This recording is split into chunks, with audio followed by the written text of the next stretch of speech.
Hey, what's going on, everybody? My name is Guy. This is Guy Talk Sports. Appreciate you being here. Thank you for clicking on the old thumbnail there, giving this video a chance. In today's video, it's mainly just basketball-related topics, sort of a smorgasbord, if you will, of different things. I'm going to talk about the national championship that was played last night between UConn and Purdue. I'm going to talk about John Calipari and how he's leaving Kentucky and supposedly going to Arkansas. I'm going to talk about some of the potential replacements that I've seen so far for the head coach position at Kentucky. Dalton Connect wins a major award, and an update on Tennessee basketball's roster. Little bit of attrition so far. So, yeah. Before we get into that, though, if you don't mind, bottom right, you see it. I know you do. It's that subscribe button. Go ahead, smash that for me. Help me continue to grow this channel. Let's get into this.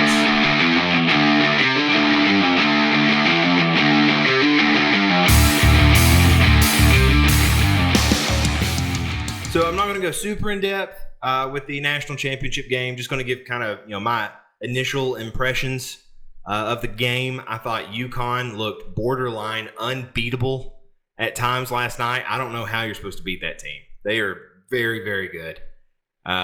Just a well-coached team, a lot of talent. I always thought that in the tournament, Tennessee was the third best team. When I was filling out the bracket, Tennessee, in my mind, was behind Purdue as the second best team, and then UConn, in my opinion, was always considered the best. Now, I'm not saying that that's what I had in my bracket on who I picked would win and lose. I had Tennessee winning the whole thing. I'm a Vol fan. I was going to pick them no matter what, I guess. But I always did think that between those two teams, that Tennessee matched up better against UConn than they did Purdue. Edey just gives it's just a matchup nightmare for us, and it proved to be the case when we played them, and that's why it was such kind of a defeating feeling when we got grouped with them when they were selecting the teams for the bracket. So I say all that to say that I think the two best teams played last night, two best teams in the country. And UConn absolutely showed out. My word. I thought early on Purdue was feeding Edey down low. And he was hitting some great shots and really gave UConn some trouble initially. But for some reason, it seemed like later on in the game, they kind of went away from that. I don't know if Edey was just tired. He's played a lot of minutes this tournament. But it definitely cost them when they stopped feeding him as much. Purdue is certainly not the same team without Edey, but I did think that they would have at least a couple guys step up and provide a little relief, a little support for Edey. But really, I thought most of the game it was Edey just trying to will Purdue to a victory, and UConn simply just had too much firepower. So congratulations to UConn. I guess wish it was the Vols.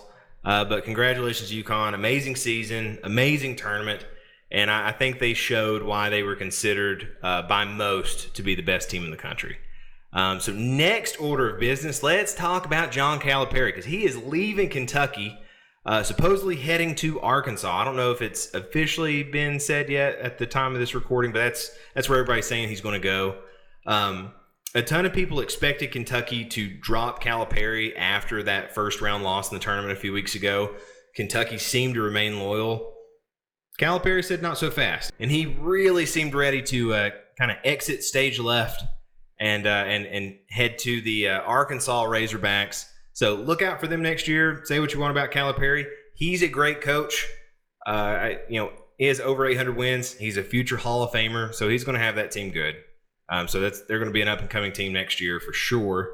Definitely quite the crazy development.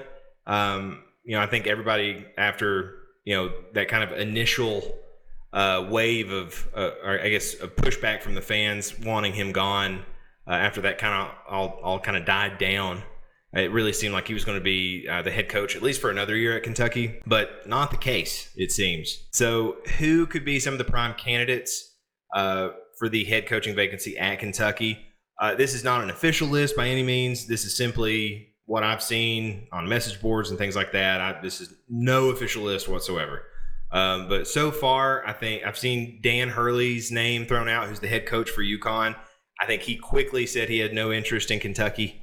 Nate Oates was another big name. He head coach for Alabama. He quickly said no, and they both made public statements saying it.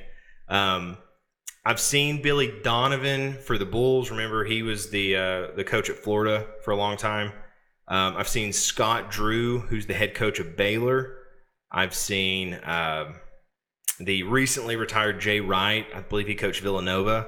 I've seen Bruce Pearl, who's the head coach for Auburn, right? I've even seen people throw out Rick Barnes' name, which I don't think he would ever leave Tennessee for Kentucky. But crazier things have happened. As far as I can tell, nobody is really too sure who's the main targets. But those are names I've seen so far, and I'll definitely try to keep updated on this stuff and make a video as soon as it seems like they kind of hone in on somebody. So next, want to mention Dalton Knecht. Although he didn't win the Player of the Year, that went to Edey, deservingly. Edey was really good. I thought Knecht certainly had an argument to be called the Player of the Year, but I have no qualms with it going to Edey. He did, however, receive the Julius Erving Award, which goes to the best small forward in the country. So congratulations to him for that and for his amazing season at Tennessee. It's going to be one that will be hard to forget. He was so good just all year. Last thing I wanted to update everybody on was the roster for Tennessee basketball.